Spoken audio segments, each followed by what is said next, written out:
podcast que te empodera a ir além. Ignition sequence start. 3, 2, 1, 0.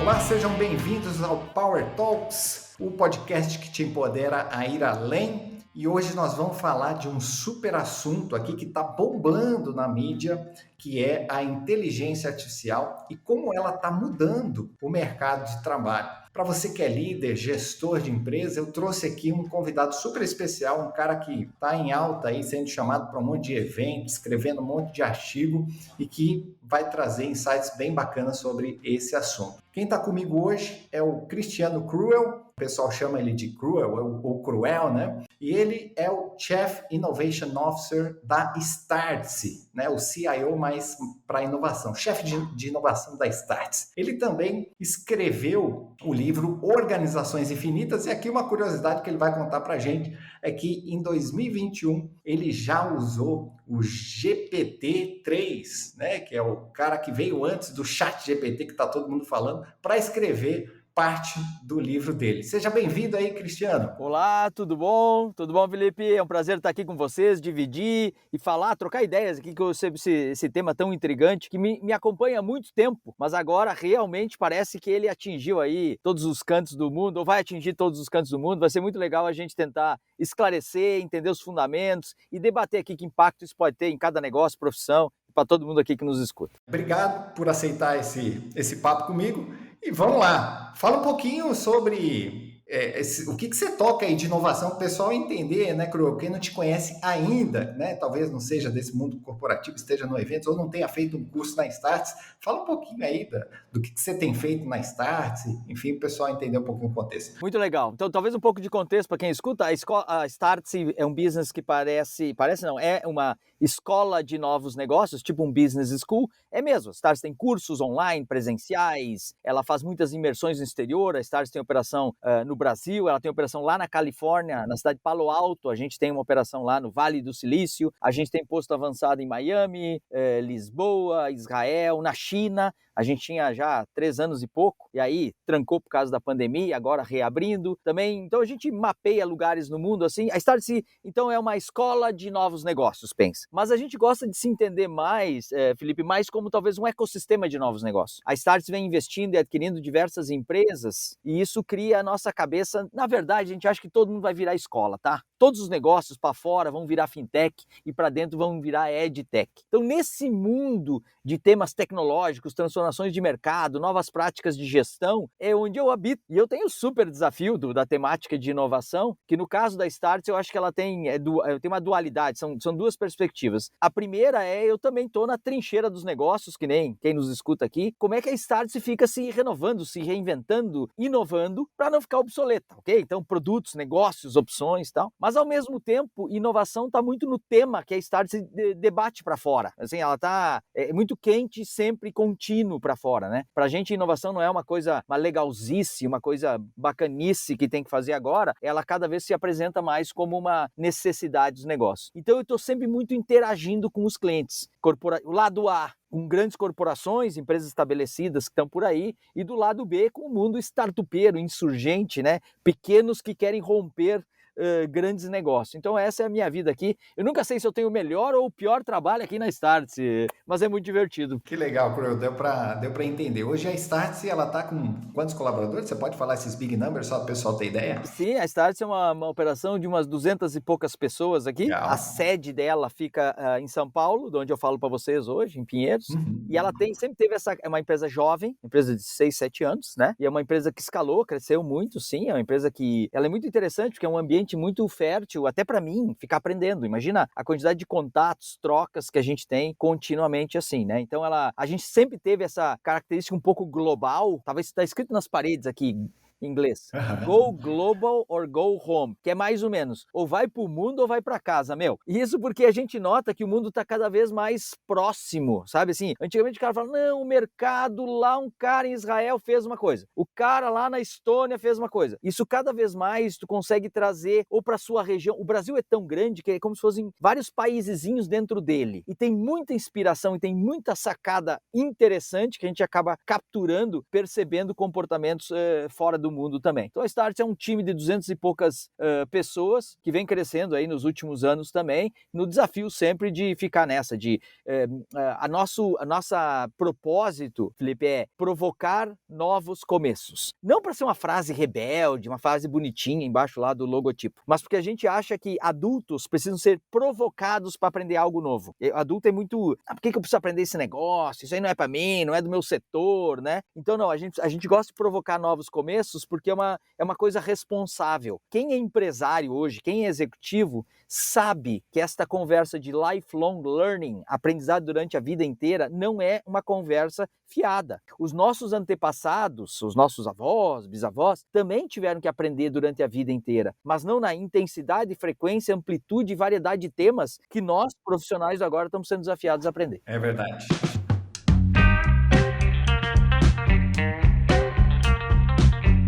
O pessoal está querendo saber aí, né? A gente já prometeu na capa aqui do episódio, que é esse impacto da inteligência artificial no mundo dos negócios, principalmente no mercado de trabalho. Tá todo mundo falando, né? Na verdade, já tem um movimento, eu queria que você até explicasse para a gente. Parece que é novo porque ganhou a mídia, mas não é tão novo. Você estava me dizendo aqui nos bastidores que usou o próprio GPT-3 para gerar aí alguns textos do seu livro, né?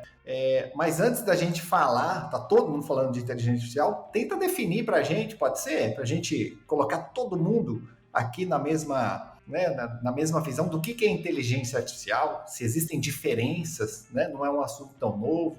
Explica pra gente aí, Crow. Vamos lá, eu acho que uma das coisas importantes, eu fico imaginando que a gente está falando aqui, estão nos assistindo, pessoas, empresários, executivos que tem, cada vez vem que tem mais temas e assuntos para aprender, descobrir, e isso às vezes dá angústia na gente, dá crisezinha de ansiedade, caramba, o que está acontecendo? Mais uma coisa que eu não sei, eu não sou um cara tech, e os caras ficam... Tá. Então a primeira coisa que eu acho que a gente tem que cortar é, nós hoje vamos precisar entender mais assuntos, ok? E o bom é que tem várias maneiras simples de entender assuntos complicados. E muitas vezes entender basicamente os fundamentos já é suficiente, entendeu? Se você entender os fundamentos, você já consegue se defender melhor. E se você não entender os fundamentos, todo mundo vem contando histórias, e você fica naquela angústia e fica comprando gato por lebre, tá? Então vamos tentar fazer uns fundamentos aqui. O termo inteligência artificial pode ser muito amplo e muito complexo. Vamos fazer umas narrativas aqui, ver se ajuda. Se você entende pouco, vamos ver se a gente embarca aqui para vocês verem que não é tão complicado assim. E se você entende muito, vamos ver se a gente cria umas maneiras juntos aqui de você tentar explicar para quem não entende e trazer mais gente para conversa, tá bom? Olha só, inteligência artificial é um termo cunhado lá pelos anos 50. E esse negócio começou e ameaçou, recebeu muito dinheiro e logo a gente chamou, deu um verão e logo deu um inverno. Quer dizer, prometeu e não entregou. Então deu um verão e deu um inverno. O governo da Inglaterra chegou a cortar todos os investimentos, então 50 para 60. Lá pelos anos, eu não sei, talvez os anos 80, teve o segundo verão. Veio de novo a inteligência artificial com a ideia que eu conseguiria escrever um algoritmo, eu codando, fazendo regras, que a máquina ia parecer inteligente. Veio de novo, teve o segundo verão e logo depois não entregou de novo, Felipe, veio o segundo inverno. Ok? Tá bom? Então já teve 2 verões e 2 invernos nesse negócio, tá? Aí no terceiro lance, 2012, eu acho, teve um terceiro verão. Ali que marca um terceiro verão. Foi quando 3 canadenses começaram a trazer uma técnica de inteligência artificial que se chama redes neurais e o negócio esquentou o verão de novo. O Felipe veio e começou a criar e esse assunto tava quente, né? Até que em dezembro do ano passado, o que aconteceu? O inverno? Não. Dobrou o verão, cara. Esquentou total com o lançamento de uma coisa, podemos fazer mais, um marco, que é o lançamento de uma coisinha chamada ChatGPT, que talvez valha a gente entender os fundamentos fundamentos, sem dúvida vale entender os fundamentos. Então parece que dobrou o verão, tá? Então se vai vir inverno, ou vai vir muito forte, ou ele vai demorar muito para vir. Então, historicamente, esse termo ele vem se repetindo, só que tecnicamente, inteligência artificial é mais ou menos assim, eu tenho um algoritmo, um software, que faz coisas que imita a inteligência humana. E ninguém consegue entender o que é isso, porque ninguém consegue descrever a inteligência humana. Por isso que ele é meio exótico, assim. E por isso que muita gente dizia assim, não, o meu software é de inteligência artificial. Por quê? Porque estava meio na moda também falar isso. Só que eu acho que, essencialmente, o que está acontecendo por essas últimas semanas e meses é que inteligência artificial era um termo que todo mundo já tinha ouvido falar, mas era lá da grande companhia, do super cientista de dados. A gente escutava a Bia do Bradesco, a gente escutava que o Itaú usava para escorar crédito, que a Amazon fazia delivery de um jeito, a gente ouvia falar no carro autônomo, a gente via coisas que eram muito distantes da realidade nossa humana. E aparentemente o que mudou, o que trouxe, é que inteligência artificial, através desse pequeno software e algoritmo chamado ChatGPT, que é free, é grátis, ele popularizou brutalmente. Então, pela primeira vez, pessoas normais, que nem nós, podemos meter a mão, sujar os dedos, interfacear com uma técnica, com um jeito de inteligência artificial que é muito específico, ok? Que é o que a gente está vendo, tá bom? Então eu acho que talvez o fundamento esse negócio tenha tempo, mas em dezembro do ano passado ele cruzou o abismo de ser coisa simplesmente dos data centers das grandes companhias e ele virou uma coisa mais útil para o indivíduo, né? E com todos os dramas e preocupações que ele tem criado aí, que eu acho que vai ser motivo dos debates aqui. Boa, legal. Então, se você pudesse definir de uma maneira simples o que é inteligência artificial, o que seria, Cruel? Vamos lá. Eu vou falar dois tipos aqui para ficar claro. Na lógica mais simples, todo mundo hoje, em qualquer reunião de negócio, se você vai numa reunião de negócio hoje, eu acho que é praticamente impossível alguém não dizer os dados. Você vai numa reunião e os dados, que os dados são importantes. É verdade. Os dados não sei. Então, existe uma conversa enorme sobre dados. Vamos lá, primeira perspectiva. Quando a gente tem dados, o que a gente lembra aqui? A gente lembra quase uma planilha cheia de linhas e colunas, concorda? Que são dados. Uhum. Hoje, nas empresas, a gente gosta de dados, porque a gente gosta de saber se pagou a nota fiscal, se tem o produto no estoque. A gente usa muitos dados para alimentar a gente, nós humanos. Agora faz um corte. Pensa que todos esses dados tabulares não servem para mim olhar e fazer um gráfico, 1000 linhas, 1000 colunas, eu vou fazer um gráfico de média, é quase não servir para nada. Uhum. Eu quero esses dados para treinar algoritmos. Eu uso esses dados e eu treino um algoritmo e ele encontra padrões dentro desses dados. O termo técnico é um jeito de inteligência artificial chamado machine learning. Então, isso é muito incrível. Se você tem muitos dados, você tem a capacidade de criar algoritmos que conseguem fazer uma coisa que parece inteligente, chamado predição. O que é predição? Predição é saber o que você não sabe baseado naquilo que você sabe. Então, se você tem uma lista, 20 anos operando um negócio, e tu tem uma lista de clientes, e tem uns que mostram que pagou e outro que não gostava de pagar, e você tem um monte de dados, você pode pegar aquele monte de dados, treinar um algoritmo, a gente usa a expressão treinar, e ele pode encontrar uma inteligência lá que diz a probabilidade desse outro cliente aqui pagar ou não pagar. Você pode pegar currículos de pessoas que vieram trabalhar para você, que deram certo e outros que não deram muito certo. Então você pode treinar um novo algoritmo que vê, se eu contratar essa pessoa, qual é a probabilidade de dar certo ou não dar certo. Então, um primeiro aspecto de inteligência artificial, dos dados, é que se eu tenho muito dados, eu conseguiria talvez treinar algoritmos para fazer predição. Parece feitiçaria, mas não é. É matemática, ok? Então, isso é a inteligência artificial mais clássica que muitas vezes faz. Por isso que a gente tem que ter dados, porque a gente tem muito volume de dados, a gente consegue criar algoritmos e eles conseguem predizer coisas. E aí conseguiria, em vez de eu olhar as vendas do último ano e fazer um pedido de compra para reposição de estoque, os algoritmos fazem apontamentos para mim.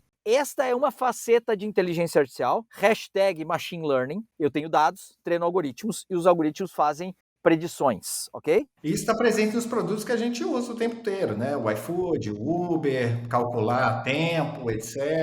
Isso já tem, né? Se você mora numa cidade grande aí e você sabe que tem serviço já de delivery 10 minutos, o grande problema não é o delivery 10 minutos, é ele fazer uma predição do que ter ali naquele dark store, perto da sua casa. Então, o cara vai quase começando a adivinhar o seu consumo. Exemplo disso, eu tenho pânico hoje, Felipe, de abrir e-mail da Amazon. Porque eu abro o e-mail dos caras, eu compro um livro, meu. É impressionante, os caras parecem que escrevem um livro pra mim. São assertivos, né, Pô, o cara? cara tá... Então, esta é um jeito de pensar em inteligência artificial, um naco disso. Agora vamos desdobrar pro outro tipo, que é o recente. Ok? O que aconteceu? E aí é uma coisa importante a gente entender. Hoje, essa tecnologia de não usar os meus dados, os seus dados, nem da minha empresa, dela empresa, o que os caras fizeram? Os caras usaram basicamente texto.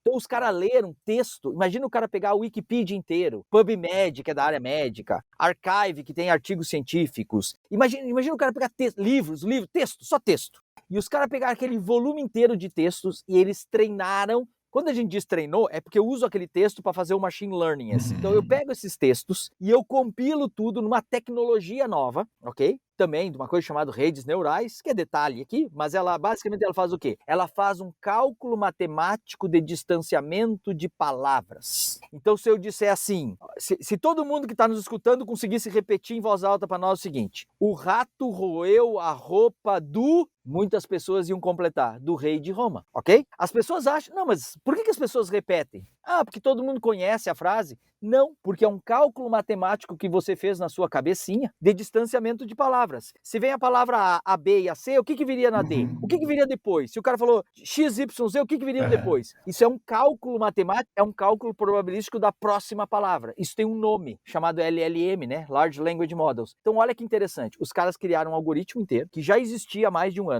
ok? Essa versão. Só que eles falavam para as empresas, para os nerds. Aí o pessoal teve coragem e criou um chat GPT, que deu acesso para as pessoas. Sabe o que é incrível? O que é incrível que todo mundo precisa entender é o seguinte: os caras criaram essa coisa incrível, só que não tem manual de instruções. Não tem assim, quais são os comandos? Não tem comando. O comando é linguagem humana. Eu jogo linguagem humana e fico esperando tomar um susto do que ele retorna para mim, entendeu? E parece que está pensando. Por isso que o que interfere muito é a linguagem que você joga nele, certo? E aí se deriva um monte de possibilidades que nós podemos especular juntos. Maravilha, então. Você falou um pouquinho sobre inteligência artificial, que são algoritmos, né? Falou do machine learning, que é o aprendizado de máquina, para a gente treinar esses caras com seus dados da empresa ou com dados públicos. E aí você tem uma nova tecnologia, que são esse novo modelo, que permite a gente gerar coisas através de probabilidades, como textos. E aí, conta um pouquinho, cara. Você falou que lá em 2021 você já teve acesso ao GPT-3, inclusive usou para o prefácio do livro aí da Organizações Infinitas, é isso? Não, perfeito. Então, caso vocês aí não usaram ainda o tal do ChatGPT, você depois anota aí para acessar AI.com. Se tu digitar AI de Artificial Intelligence, AI, né, em AI.com, você pula direto dentro do ChatGPT. Se não, você pode usar a app da Startse aqui. Se você baixar a app da Startse e logar, ela tem um botão aqui embaixo chamado Startse Now, que é a mesma coisa, ok? Então você pode interfacear, que na retaguarda tem tipo um ChatGPT, só que nós da Startse integramos todos os nossos conteúdos dentro desse negócio, ok? Tá. Então vamos lá comigo. ChatGPT é um software free ou pago para as pessoas usarem, que parece um chat. Você dialoga com um algoritmo desse. O texto que você põe influencia o texto que sai, tá bom? O ChatGPT é construído por uma empresa chamada OpenAI. ChatGPT da empresa OpenAI. E ele é baseado em cima de um modelo chamado GPT. GPT-3, GPT-3,5, GPT-4, ok? Então essas são as três terminologias. O que aconteceu no início de 2021? Nós começamos a escrever o livro Organizações Infinitas. Eu, o Piero e o Júnior, aqui da Startse. Minha turma aqui da Startse. No final de 2020, essa empresa OpenAI botou no mercado um modelo. O modelo é um software que roda na nuvem, chamado o GPT-3, e eu tive acesso aquela vez, mas não era popular. E eu achei, Felipe, eu tomei cada susto, cara, porque eu pegava uns trechos do livro que a gente estava escrevendo e eu jogava no negócio, e o negócio me devolvia umas sentenças incríveis. E eu falei, cara, isso aqui é muito maluco, cara. Aí eu pensei assim, cara, toda vez que você escreve um livro, você fica imaginando alguém para escrever o prefácio do livro. Daí eu topei, Júnior e Pierre, vamos fazer o algoritmo escrever o prefácio do livro? Então, se você comprar o livro, você vai ver que o algoritmo, que o prefácio, nós chamamos de e-prefácio, né? Ele foi montado por esse algoritmo GPT-3. Tempos depois, essa OpenAI lançou a versão 3.5 e ela abriu. Esse produto já estava no mercado, e olha que interessante sobre desafio de negócio. Vamos fazer uma aula de business aqui para todo mundo. Quem inventou a tecnologia que deu força para o ChatGPT foi o Google, em 2017. Cientistas do Google escreveram um documento técnico dizendo como seria fazer aquilo. Jogar texto e ele conseguir escrever de volta como se fossem narrativas e você continuar conversando com ele, ok? Sim, então, eles escreveram isso. O que o Google fez? Fez um monte de pesquisa, um monte de estudos, mas o Google não botou nada no mercado. Porque um grande risco disso é tu botar algo e o cara escrever lá e ele falar uma bobagem pra você, ele ser sexista ou ser racista, entendeu assim? Manchar a marca, né? Perfeito. Como tu não tinha total controle, eles não, devagar com o andor, cuidar da nossa marca, sabe a prudência. Uma grande empresa, né? É, uma grande empresa, uma marca, vamos lá, o que todo mundo faria como prudência.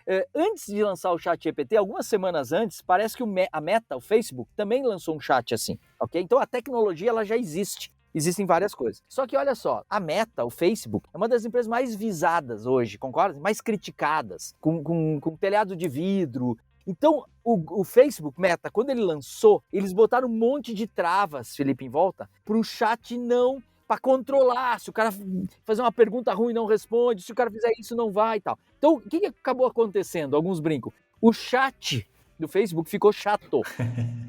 Era tanto guardrail que ele ficou chato. Aí o que aconteceu umas semanas depois? A empresa OpenAI foi lá e pegou a tecnologia dela e lançou para o mundo e aquilo explodiu. Em uma semana tinha 1 milhão de usuários, em 2 meses tinha 100 milhões de usuários e a gente notou e aí a gente diz, cruzou o abismo, porque uma coisa que era distante, eu ouvia falar e parecia ciência de foguete, tá para todo mundo hoje transformar coisa.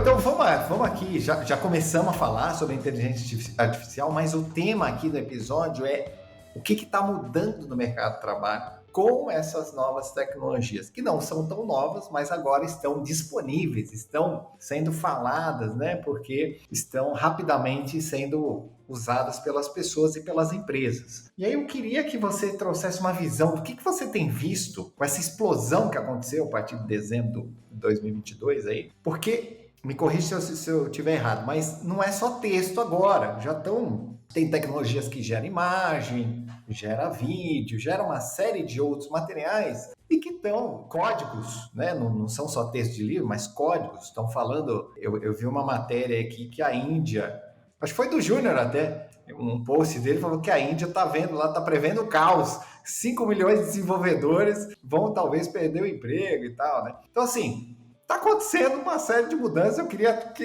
você trouxesse a tua visão, né? Se tem esse poder de impacto mesmo, se já está começando a mudar. Eu acho muito bom. De novo, vamos entender os fundamentos. Os caras, quando começarem a fazer esses motores, pegaram dados do mundo e eles fazerem motores prontos, a gente chama esses LLMs, chamam eles de Foundation Models, modelos fundamentais. Então tem o da OpenAI, tem da Microsoft, que botou 10 bilhões de dólares, mas a Amazon tem, o Google tem, AI21 Labs, tem vários que têm esses modelos fundamentais. O que esses modelos fundamentais permitem fazer? Permitem fazer o que a gente chamou de tecnologias generativas, Generative AI, Generative Dev. Eu posso jogar texto e produzir texto, jogar texto e produzir uma imagem. Eu posso botar um som e vir escrito. Eu posso colocar um texto e ele desenhar uma pessoa. Eu posso botar um vídeo e ele alterar a pessoa que está dentro do vídeo. Eu posso botar um PDF de 100 páginas e ele fazer um resumo para mim. Eu posso escrever em linguagem natural. Faz um código em Python e o desgraçado faz o código em Python. O que ele é capaz de gerar ainda não se sabe. Eu poderia imaginar até em biotecnologia, desenvolver medicina. Olha só que interessante, o genoma humano, ele não é formado por 4 letras, CAGT, o DNA. Então 4 letras, um pedacinho do teu DNA é como se fosse um poema de 4 letras, você sacou assim? Então será que eu não poderia usar o mesmo conceito tecnológico para encontrar poemas que não têm rima, que não... Sacaram? Por isso que a teoria generativa, ela faz um monte de coisas diferentes, ok? Em cima disso, os caras estão criando um monte de aplicativos, softwarezinhos. Se tu olhar, é uma explosão de novos softwares e utilitários em cima desse conceito generativo que dentro usa foundation models, modelos de nuvem. E são muito baratos. Por isso que tem alguns dizendo, Felipe, que vem aí os unicórnios de uma pessoa. É um exagero, mas para dizer assim, um indivíduo, sabendo usar isso, ele é capaz de construir uma coisa brutalmente grande, porque ele se alavanca em tecnologias incríveis. Sobe no ombro dos gigantes, seria a expressão, tá bom? Então, sempre que tem isso começa a chacoalhar. Então, começa a ver foto do Papa numa bike, numa Harley. Aí tu olha, será que é o Papa ou não é o Papa? Então, a primeira coisa que a gente tem que entender é assim, ó, se logo eu vou conseguir clonar o Felipe aqui. Cara, isso aqui, ó, não é ciência de foguete, tá? Meu filho faz em casa isso. Se eu quiser, não faço porque a gente acha que não é certo, mas eu poderia pegar o Felipe aqui, 1 hora de vídeo dele, eu vou espelhar e vou fazer o Felipe fazer o que eu quiser que fale. Então, se o Felipe aparecer no WhatsApp de vocês aí pedindo Pix, não manda, que não é o Felipe. Sacaram isso?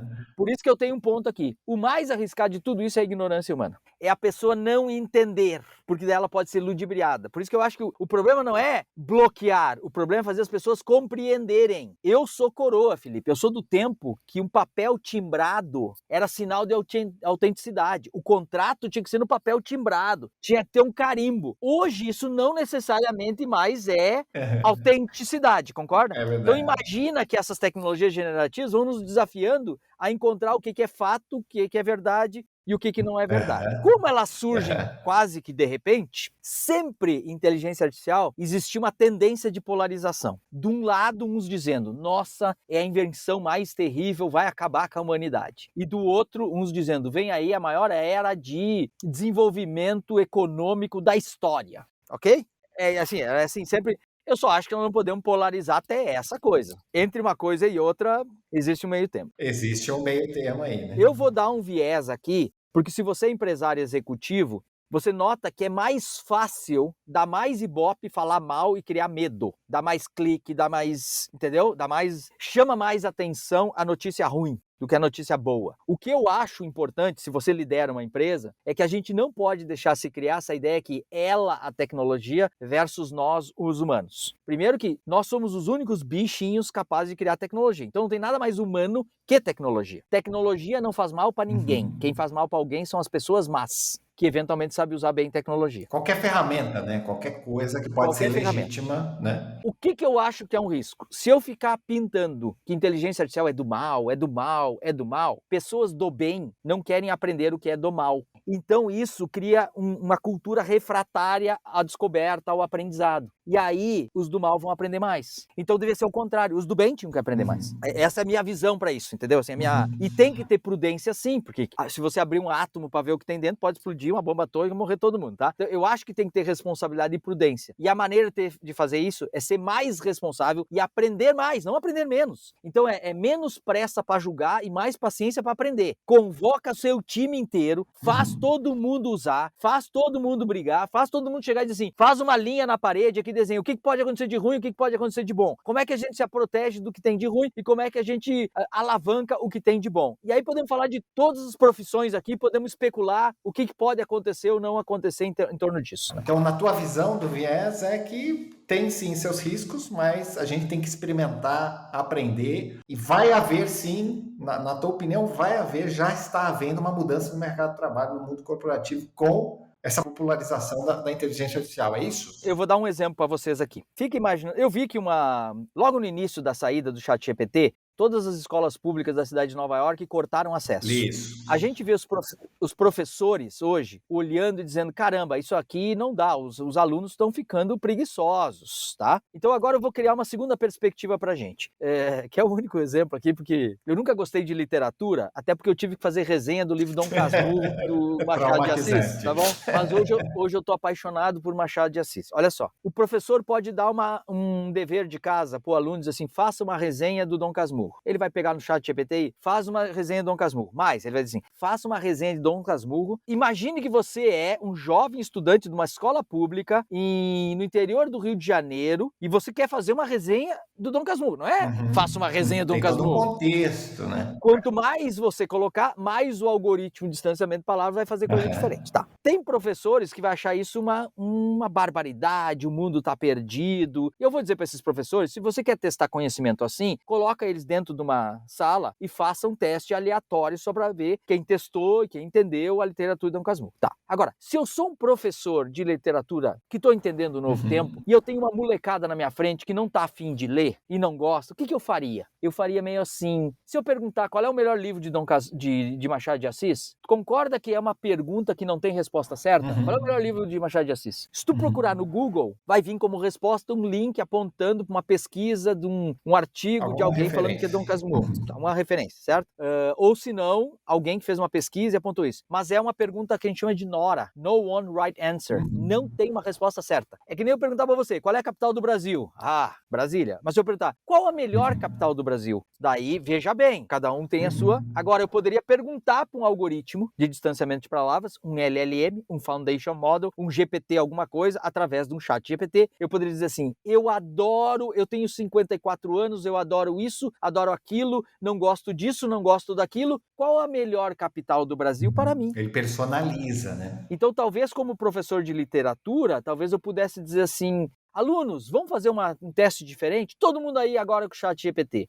Quais são os verbos mais usados por Machado de Assis nas suas obras? Por quê? Os adjetivos femininos que ele mais utilizou. Quer ver outra? Se Machado de Assis tivesse sido escrito por Clarice Lispector, como seria?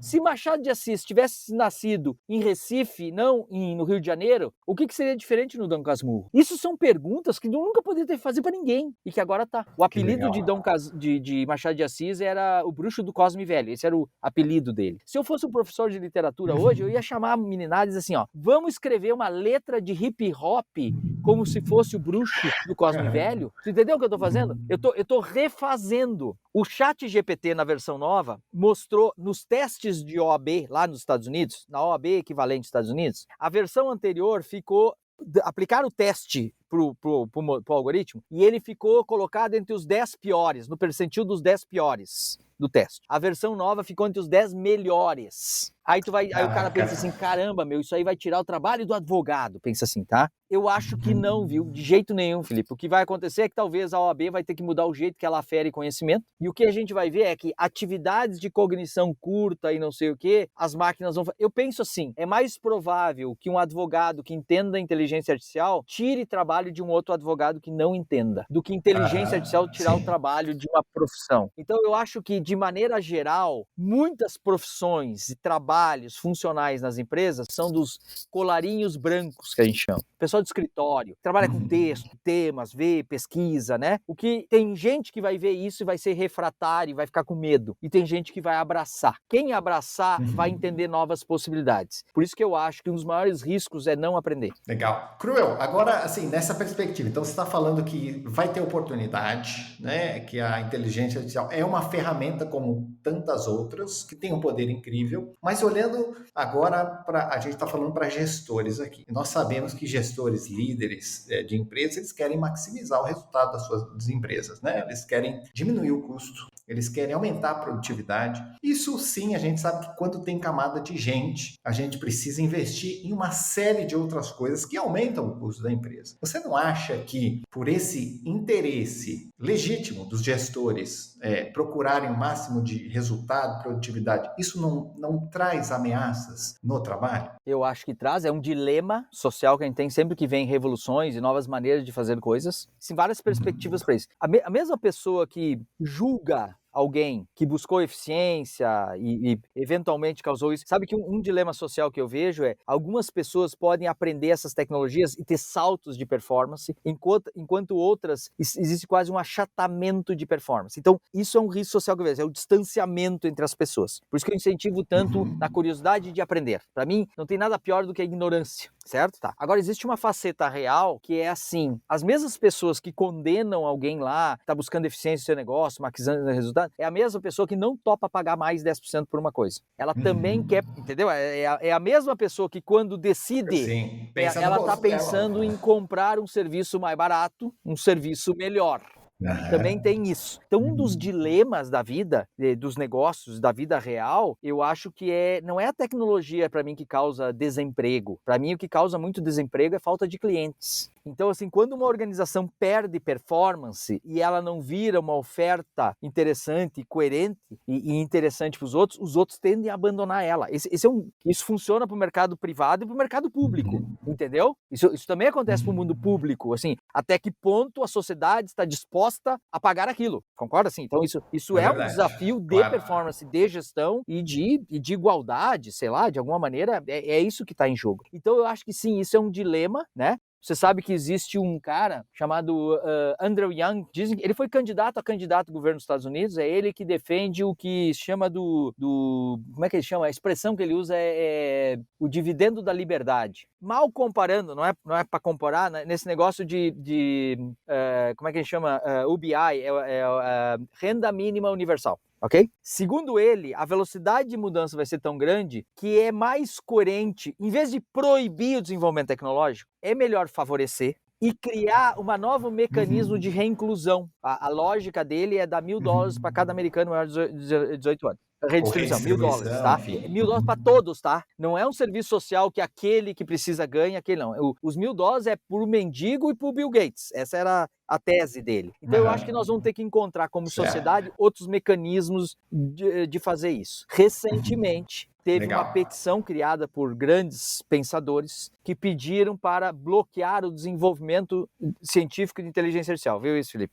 É verdade. A gente pode falar aqui que o nome que estava mais em evidência era do Elon Musk, né? O pessoal tentar conectar aqui, mas existem vários outros caras ali, autores, caras de tecnologia, etc, né? Vamos comentar primeiro. Eu acho que nós temos que encontrar maneira de regular produtos e serviços. Regular ciência eu já acho um pouco mais complicado, ok? Essa petição falava em atrasar, segurar o desenvolvimento científico desse assunto. Meses, né? Em 6 meses. Daí você lia quem tinha assinado e aí me causa um certo desconforto, porque você nunca sabe o que é pelo bem da humanidade ou pelo bem de alguém. O Elon Musk era sócio da OpenAI e saiu. O Elon Musk tem vários negócios que investem em inteligência artificial e está criando empresa de inteligência artificial. Então, acabou de criar mais uma, parece, do X-Corp lá, XAI e tal. Ele está preocupado com a humanidade ou ele está preocupado em ganhar o tempo que não... que ele perdeu a passada ali. O Russell, que é um cientista muito conhecido, canadense, ele tem uma tese de construção de redes neurais diferente do que os caras da OpenAI faz. Pô, por que ele assinou? O outro cara, que em 2012, um dos canadenses, que eu acho que ele é professor do cara que é hoje o cientista-chefe da OpenAI, ele também diz que tem ideologias diferentes. O cara, que é o Harari, que é o israelense, o cara mais genial, acho que desses nossos tempos, também assinou a carta. Mas vamos ser honestos, se você lê o Harari, se você respeita Harari, eu tenho certeza que o Harari respeita se você confrontar ele. Então eu não sei se ele sabe tudo, e eu não sei se ele não tem viés nisso. Sim. Então eu acho que esse debate ele é muito interessante. Proibições quanto ao desenvolvimento científico, e quem assinou por quê? Quando eu começo a entender eu acho que tem que regular, tem que encontrar mecanismos de regulação. Mas também tem que combinar com os russos, né, Felipe? É verdade. Assim, literalmente, né? Não sei, literalmente, porque assim, do lado de cá não faz e do lado de lá vai fazer o quê? Exatamente, então, né? Isso pressiona e eu acho que Por isso que eu acho que o debate é muito bom, tá? E é muito legal tu tá provocando isso para mim, pra gente, para quem nos escuta. Vamos trazer mais gente inteligente para debater isso. Legal. Eu acho que essa é a convocação. Mas vamos fazer esse debate ser um debate baseado em conhecimento de fato e não de opiniões, assim... concorda que existe um viés de criar tragédia em tudo? É verdade. Então eu acho que tem que ter cuidado com isso. Senão a gente vai ser refratário com pessoas interessantes inteligentes. Ô, Cruel, me diz o seguinte, cara, para os gestores, líderes, enfim, que estão ouvindo a gente aqui nesse papo, na prática, assim, você acha que toda empresa deve olhar para esse assunto e aprender sobre, pelo menos, os fundamentos, ou as aplicações? Porque muita coisa, assim, a indústria do software, né? Eu vi um outro artigo também do pessoal aqui falando que o software estava comendo o mundo, mas agora a inteligência artificial está mudando o cardápio, né? Ou que vai devorar o software também, né? Tem gente que está falando isso aí. E aí a gente está vendo um monte de empresário do mundo da tecnologia, como nós aqui da BR24, estamos investindo bastante nessa ferramenta para criar aplicações práticas, para colocar na mão dos clientes que, cara, precisam de mais produtividade, precisam, enfim, automatizar as coisas, etc. O que você diria para os líderes, cara, que estão talvez essa FOMO, que está todo mundo falando e tal, mas que precisam entender? Vale a pena? É para entender? Não é para entender? Corre, é uma coisa urgente, tem que fazer agora nesse primeiro semestre, é todo negócio que precisa? Fala um pouquinho da tua opinião aí. Se você olhar a ciência por trás desses algoritmos avançados de inteligência artificial, vai ser muito difícil que a maioria dos quem nos escuta aqui liderar nesse movimento, vamos dizer assim, ok? Mas se a gente entender os fundamentos, você vai entender cada vez mais os serviços disponíveis para você fazer redesenho de processo, fazer novos serviços da sua empresa. Tem coisas que, se você nem sabe que existe, você não consegue nem imaginar o que é possível, ok? Então, existe um lado que eu acho que sim, nós vamos ter que ter um letramento em dados, um letramento nessas coisas, que é fundamental. Hoje o cara sabe o que é um ERP e um CRM. Há 10, 20 anos atrás, quase ninguém sabia o que era isso. Então, fica imaginando que isso vai estar cada vez mais embedado, né? Vai cada vez mais presente em todos os softwares que você comprar. Sim. Então, eu vou comprar um software de contabilidade, eu posso lançar dados lá, fazer meus gráficos, mas daqui a pouco o software vai dizer para mim assim, opa, alerta!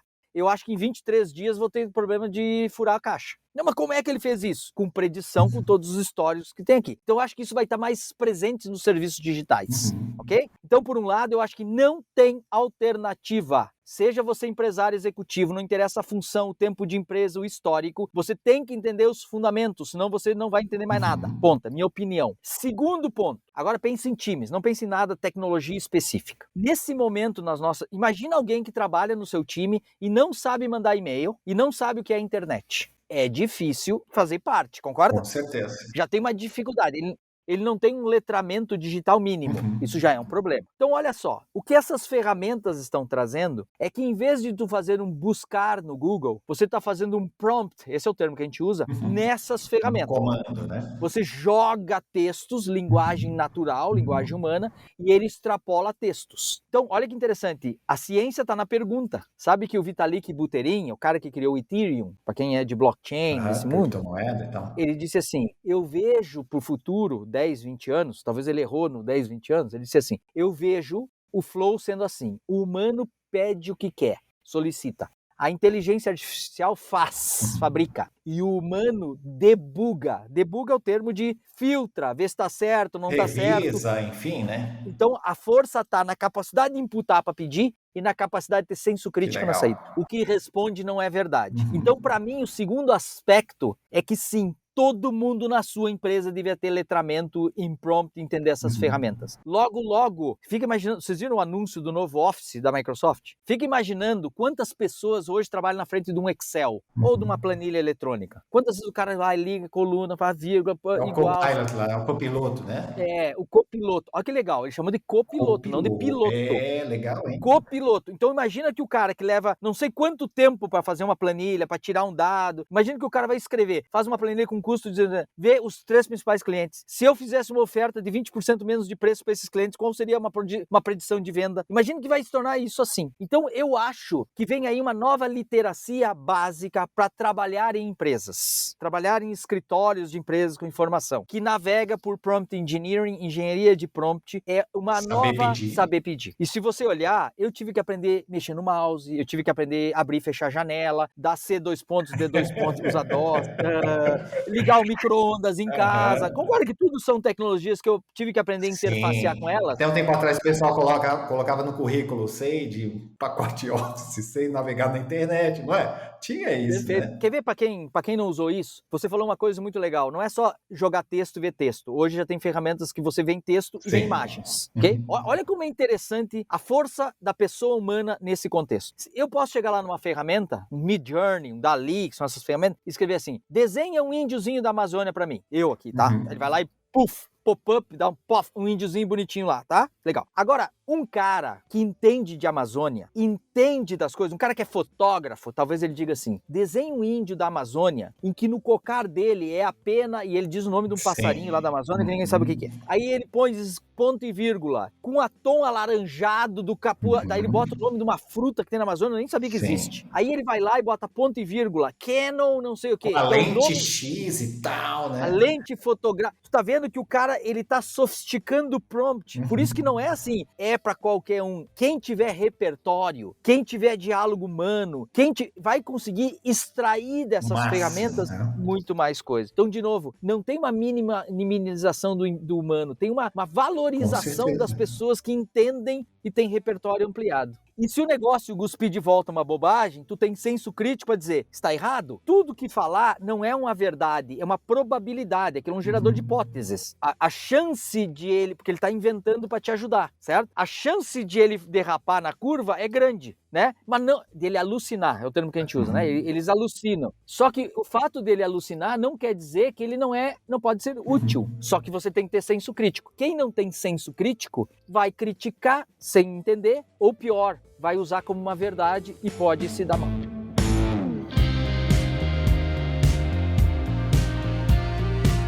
Então, Cruel, você está falando aqui que uma das habilidades principais vai ter repertório e a gente saber pedir, que é o prompt, né? Ou seja, quanto melhor for o meu pedido, melhor vai ser a produção da máquina. Nessa tua afirmação, né, nesse contexto, a gente pode, talvez aqui, pensar que as pessoas que simplesmente executam vão perder seu espaço, porque a máquina vai ocupar grande desse espaço aí. Você concorda com isso, não? Olha só, isso é super legal esse debate, porque a gente sabe assim, o que é uma profissão? Quer ver assim, na área médica, se tem alguém da área médica, há muitos anos se diz que na área médica, primeira profissão médica sumir é o radiologista. Por que os caras previam isso? Porque tem aqueles exames de imagem e tu vai treinando os algoritmos para detectar se aquilo tinha um tumor, não tinha um tumor, isso, era aquilo, certo? Tá. Inclusive é muito mais assertivo, parece que ela teve muito um negócio 4 anos antes de aparecer o câncer, já não tinha um negócio desse aí. Perfeito, tem um monte de exames desse tipo, porque o que acontece? Nós humanos, nós somos bons com poucos dados, mas nós somos ruins com muitos dados.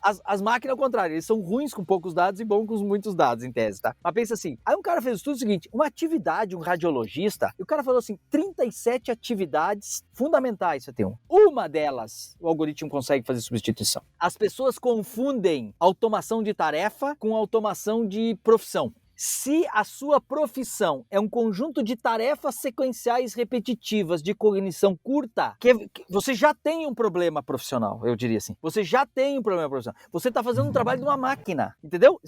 Se você olhar nesse aspecto, você está fazendo um trabalho de uma máquina. E é por isso que é interessante que até ontem todo mundo imaginava que trabalhos braçais seriam os primeiros a ser automatizados. Vai ter um robô que faz. E de uma hora para outra surgiu que os trabalhos de cognição curta podem ser automatizados por causa dessa suposta inteligência. Sabe, Felipe, que o termo inteligência artificial tem gente que não gosta. Diz que não é um nome bom para essa tecnologia, porque a palavra inteligência remete para a gente a outras coisas, entendeu?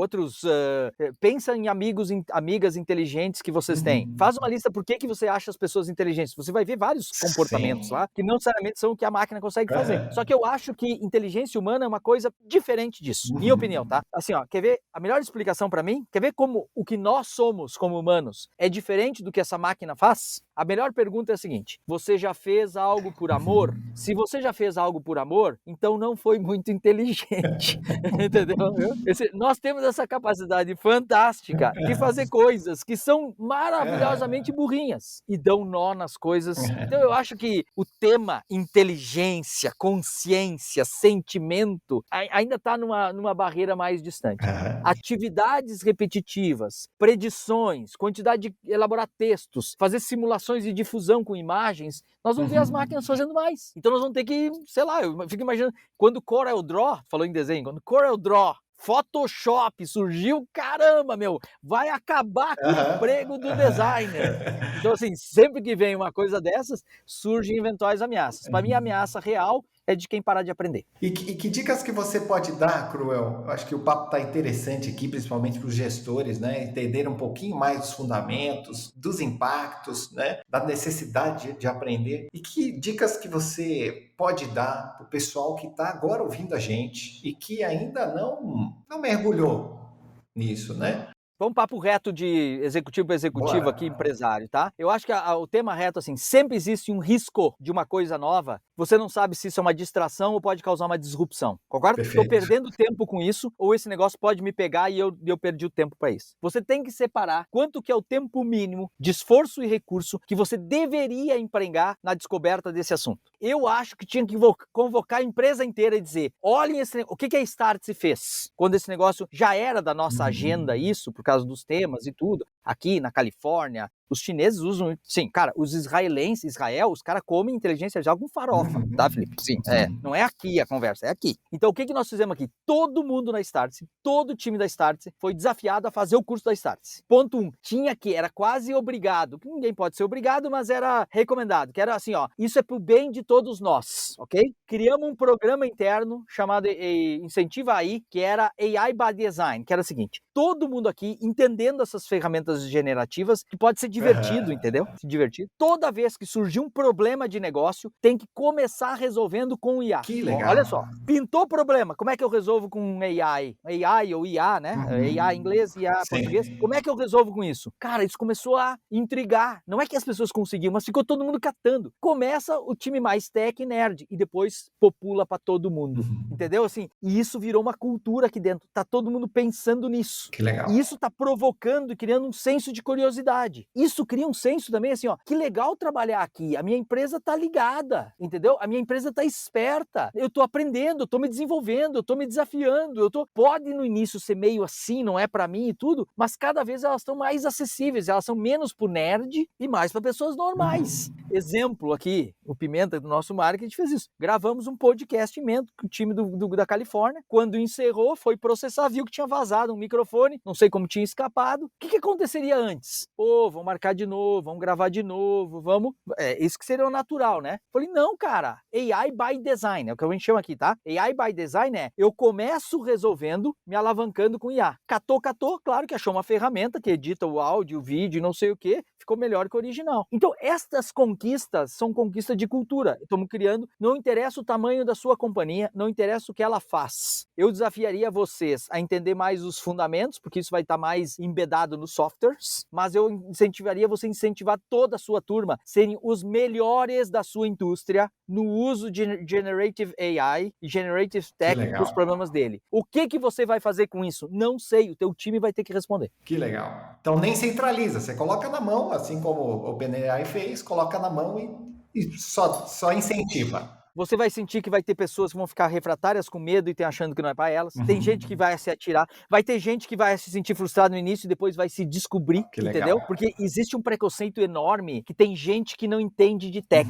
A gente tem que arrebentar com isso. Isso é coisa, os jovens entendem. Que jovem, cara, eu tenho 54 anos, Felipe, eu quero aprender, eu quero não parar de aprender, entendeu? E essas coisas me empoderam como profissional, como pessoa. Isso aí vai aumentar a tua capacidade de dialogar com os filhos. Senão você vai perder, você não vai nem entender o que eles estão fazendo. Então isso é te manter ativo, te manter por dentro. Busque aprender mais, experimentar. Crie senso de responsabilidade, que dentro da empresa, quando o cara começar a fazer, ele vai sentir que ele não tem que usar isso para escrever o CPF do cliente no negócio desse. Ele tem que usar isso com prudência, com responsabilidade. Claro. Que nem se ligar um cara hoje aí e dizer que é do banco pedindo um TED, o cara não vai fazer, meu.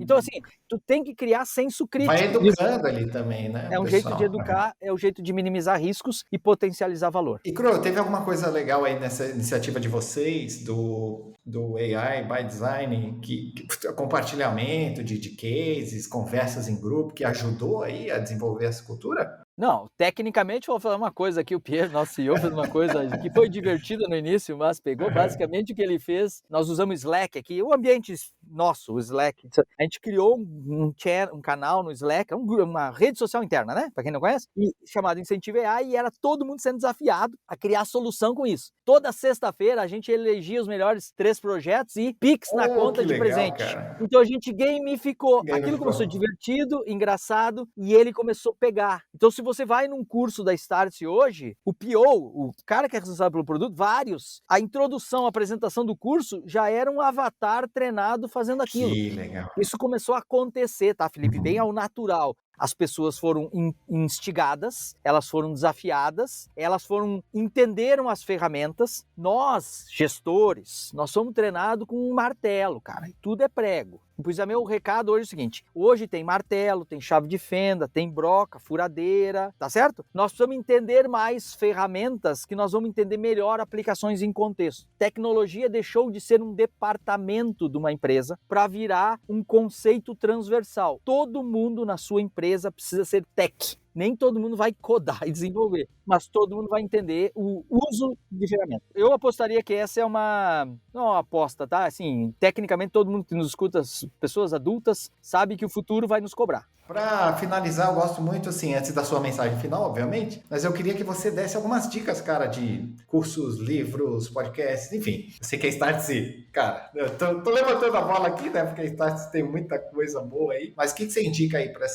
esses líderes, essas pessoas que estão ouvindo a gente nesse papo até agora? Vão mais do soft pro mais hard, assim, mais do soft. Sim, a Startse era muito conteúdo. Eu falei da app da Startse, não para fazer merchan barato para vocês, mas a gente fez várias mini apps lá dentro usando esses algoritmos. Então, assim, tem um simples aqui, você conhece, ó. Você vai fazer uma entrevista com um candidato novo. Você entra lá, escreve dados mínimos e ela gera perguntas inteligentes para você fazer com coisa. Então, tem um monte de mini apps lá, buscas que você pode fazer. Então, a app é uma fonte para isso. A Startse tem uns cursos de entrada de AI para líderes que podem ser úteis, né? Tem muito material interessante em YouTubes da vida que podemos explorar, tá? Acho que a prática, eu acho que criar a terça-feira da inteligência artificial no escritório é uma boa ideia. Terça-feira a gente se reúne, cada um tem que trazer uma ferramenta generativa que fez e uma ideia de onde poderia usar. Legal. São eventos desse tipo. A melhor ideia não paga o almoço e faz vaquinha. Assim, ó, simula, estimula, seja criativo na provocação ao aprendizado, tá? Para quem não conhece tanto, tem muita literatura,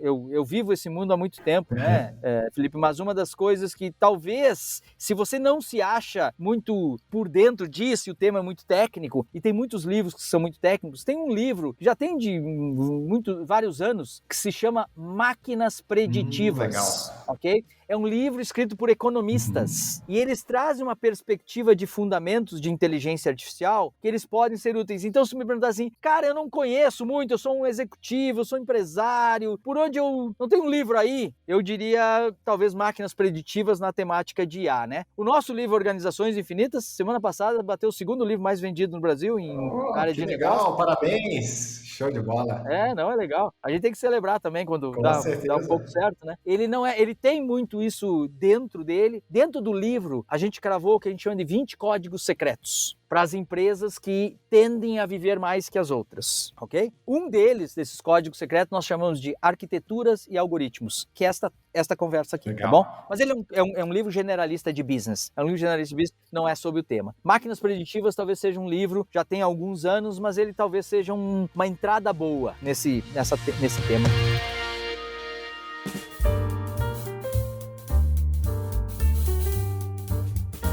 Muito bem, Cruel. E sua mensagem final para o pessoal que está vivendo, né, esse boom da inteligência artificial? Foi provocado aqui com alguns insights, né, algumas chamadas para ação também, para colocar time para experimentar, para aprender um pouquinho mais, não ficar preso lá, essa questão de não é para mim. O que você diria para esse povo, para esse pessoal que está ouvindo a gente, assistindo a gente? Felipe, eu tenho mais de 30, eu conheci a Califórnia, o Vale do Silício, eu tinha 19 anos. Eu tenho 54 anos agora, faço uma matemática rápida aí de... Então, assim, para bem e para ruim, aquele lugar criou influências, ainda cria influências, não é apologia barata, não é lugar perfeito, tem um monte de problemas e doenças sociais, mas tem uma verdade, e eu sempre naveguei nessa coisa exótica chamada inovação, assim, que é uma coisa meio exótica. Mas para mim, assim, teve uma descoberta que levou muito para mim, muito tempo para mim cair a minha ficha e que talvez eu possa dividir com vocês. Eu li todos os livros e todas as metodologias de inovação que devem existir. Então, assim, não é por falta de tese e teoria, mas essencialmente eu descobri uma coisa. Inovação é aprender aquilo que os outros não aprenderam ainda. Isso é ciência de descoberta. É saber que se eu boto um botão amarelo, você clica. Se eu boto um verde, você não clica. É se eu fizer uma oferta ABC, você compra C. Se eu fizer CBA, você compra B. Inovação é uma ciência, é discovery, é ciência de descoberta. E a gente criava um negócio, criava uma vantagem competitiva e os outros lá fora demoravam para sacar e chegar no que a gente estava. E hoje está mais rapidão, está todo mundo mais esperto. Por isso que não se trata apenas de uma inovação ou coisa, é a velocidade do aprendizado. Inovação, no fim do dia, é aprender mais rápido. Maravilha! Cruel! Excelente, aprendi um monte de coisa aqui, cara, cabeça borbulhando. Agradeço demais pela tua disponibilidade de bater esse papo aqui com a nossa audiência e nos vemos na próxima. Obrigadão! Valeu! Valeu, até mais!